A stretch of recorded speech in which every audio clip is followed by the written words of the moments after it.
বেশি আমি দেখতে পাচ্ছি যারা চাষ করছেন সেখানে দেখবেন যে আপনাদের একটা জিনিস আছে কি 36 বছর আগে যে ঔষধ ছিল এখন দেখবেন একটাও সেটা আপনারা ব্যবহার করেননি। 36 বছর যেতে হবে না, আপনার 5 বছর আগে যে ঔষধ ব্যবহার করেছেন খুব কম আছে ওষুধ, সেগুলো নানা ধরনের রোগ পোকা মারার জন্য দিনের পর দিন রিসার্চ করেই চলেছে এবং নানা ধরনের ঔষধ নিয়ে আসছে। তো এই সংক্রান্তই যেটা বিষয় আপনাদের স্লাইডগুলো বলে যাবো। শুধুমাত্র এই সময় অর্থাৎ গাছের যেটা বয়স 50-55 দিন থেকে বাকি দিন পর্যন্ত যেগুলো লাগবে সেগুলোই আলোচনা করবো। তো এক নজরে জাস্ট দেখিয়ে নিয়ে যাচ্ছি।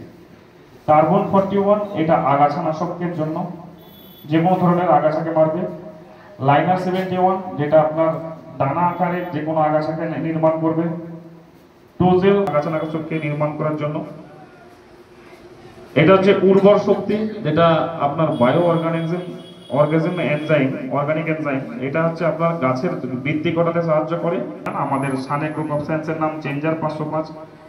এটা সানস্টার, এটাও আপনার মাজরা পোকার জন্য ব্যবহৃত হয়। 30 ml ডোজ, বাইফেন্থিন 10% ইসি দিয়ে তৈরি। এমকা 4G দানা, এখন ন্যাচারালি আপনার 4G দানা দেওয়া হয় না, কারণ বৃষ্টির জল বেশি থাকার জন্য ওটা বোরোর দিকে কিন্তু আপনারা দেন, সেই ক্ষেত্রে নামটা মনে রাখতে পারেন। এদেরকে জানিয়ে রাখি কারণ আপনাদের এখানে ম্যাক্সিমাম ভাই আলু বা অন্যান্য শাকসবজি কম হয়, ধানের পরই কিন্তু আবার বড় ধান হয়, যে এই যে বেলটা। তার ফলে আপনাদেরকে এই প্রোডাক্টটা আমি জাস্ট স্কিপ করছি না, একটুখানি নামেতেই গুন্ডাগিরি আছে।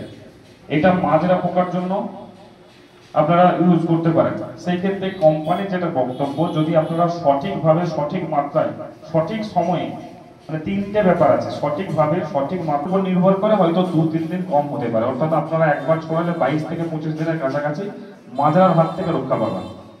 এটার আপনার কি টেকনিক্যাল যে থাইমোথ্যাক্স সবসময় কোলান্ডার ইউজ করে আপনাদেরকে